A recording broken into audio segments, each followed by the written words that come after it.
So, and Yeah. John, what were you saying? Well, I was just going to say it seems to be like a recurring theme for all of these ancient civilizations all over the world throughout history had geocentric, very accurate, predictions of the stars, whether it was the Maya or the ancient Greeks or the Egyptians or the ancient Chinese. All of these cultures seem to be very astute astronomers.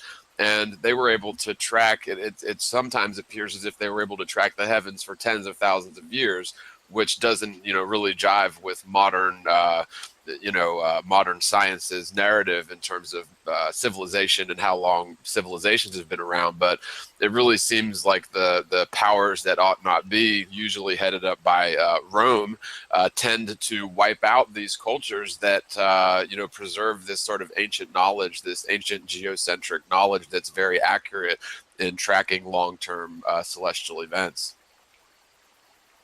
Yep. Yeah. Yeah, absolutely. So it's incredible how much we don't really know. And like I said, I had heard about the Antikythera mechanism before, but this is the first time I ever really delved into it, and that's because Chris Van Maitre was talking about it, and I had heard some vague ramblings on about it, but when you watch the full documentaries and actually do a little bit of research into it, it's fascinating. The Greeks, I'll tell you what, they had it going on.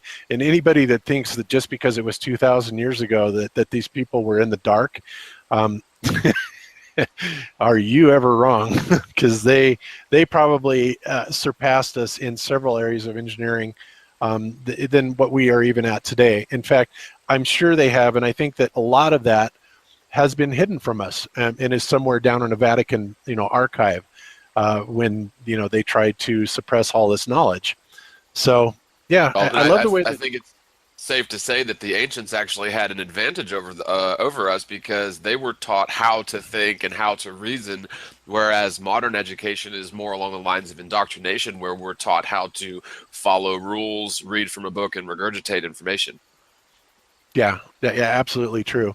And of course, with this technological advance comes this arrogance from people because they're able to memorize and regurgitate what the mainstream says, which the more we dig into, we find out is more and more wrong on so many different levels. Again, people are operating out of ego, and when you start really understanding that most of the things that we have been taught and believed to be true, like our history. Most people can relate to the idea that history has changed. It's always rewritten by the winners, but that's not the only thing. There's so much more than that. And because we're in this 21st century, and because we're all working on these great PCs, and we can talk to each other across the country or across the world, that all of a sudden, people believe that we are superior technologically and in every way, mentally. And mentally, I would argue that till the cows come home, that mentally we have definitely gone backwards, because it has been the agenda, in part of this overall deception, to dumb people down. That's why the school system is controlled by the government. It goes on and on and on and on. So yeah, I don't really want to preach on that too much, but needless to say, if you are of the opinion that the ancients were, just a bunch of cave-dwelling idiots, you are truly deluded, okay? So anyway, I just wanted to bring that up. Fascinating thing to study, and I would definitely recommend. I'll put in the show notes.